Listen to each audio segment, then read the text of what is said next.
Na na na nan. Hey, hey, hey. It's sourdough time. Hi, guys. If you couldn't guess from the song today, we're making naan bread. So, by popular request, everybody said they wanted to see naan bread. So, I'll probably do bagels a little later. I threw out the option of bagels or naan, and we're opting for naan. Don't forget, before we get started, to take off your rings or any bling so they don't get gooey. So, anywho, guys, what we're going to start with today, well, I'll kind of tell you what the spread is. So, this bowl's for when the dough's ready to rest. We've got some filtered water, some sourdough start. Can't have sourdough without sourdough start. We got some yogurt. The recipe calls for whole fat yogurt. I did not have whole fat, and I'm not going to run to the store to get it right now, so I just used what I had, which was a non-fat yogurt, some olive oil, some sugar, a little bit of whole wheat flour, regular unbleached flour, and over here, because it's the last thing we're going to add, is our trusty salt, which you can't have a good recipe without salt, in my opinion.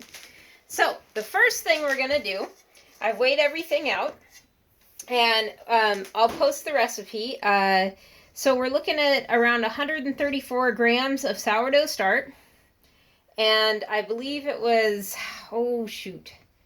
60 grams or so of, 90 grams of filtered water. So 134 and 90 grams there. And again, those kitchen scales come in handy.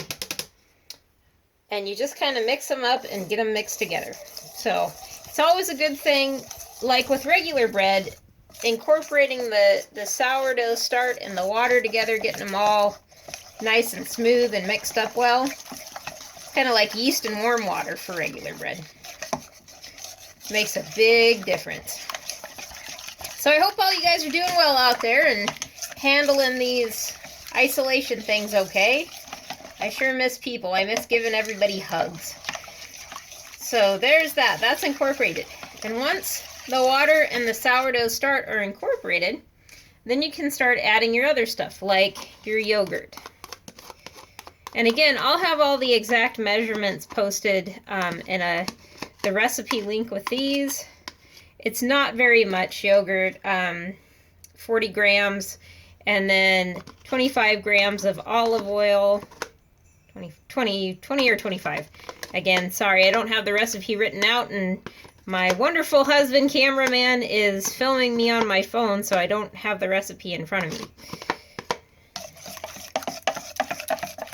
Mix those up.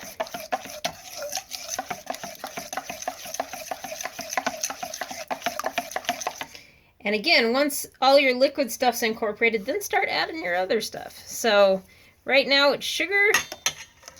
I'm going to take the time to really scoop out the sugar, get all of that, because that's not very much either. That's like, I think it was 4 grams of sugar. It's not a lot.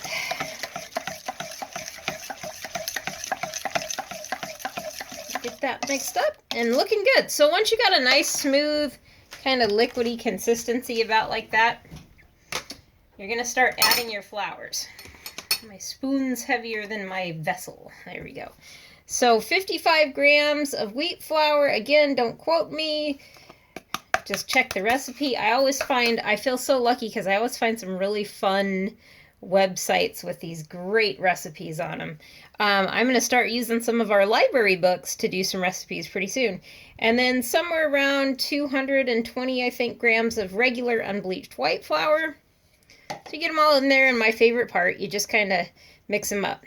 So this should be a really easy dough to kind of get all the flour incorporated. It's not going to be as shaggy as our other doughs because of the yogurt, and there's a lot more liquid to flour ratio on this one.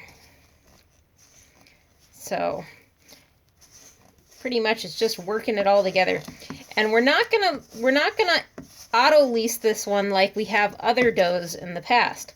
So auto leasing again is where you kind of leave it almost that consistency and let the natural chemicals work together to just kind of make the gluten form better. So at this point, you can dump it out. And again, I want to remind you, we still have not added that salt. I like to get all the crumbs I can out. There we go. And we're going to give it some good kneads. And I would say probably 20 to 25 kneads once you've got all your flour incorporated there.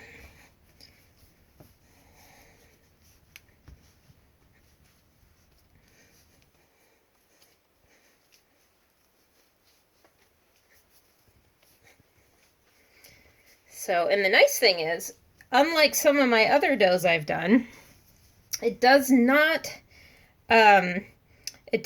stick to the counter. So this is my first time doing naan bread. So bear with me. I hope that it turns out good, because you guys are learning right along with me today. But it's a much softer, more subtle dough. I kind of like it. It's easier to work with than some of the stiffer bread doughs we've done. So get a couple of good kneads in there. Again, kneading your bread just helps to build the gluten. I like to get every bit I can, make sure I save it. I have one friend that bakes with plastic gloves, so he doesn't lose any of the good stuff, he says. And I said, well, there you go.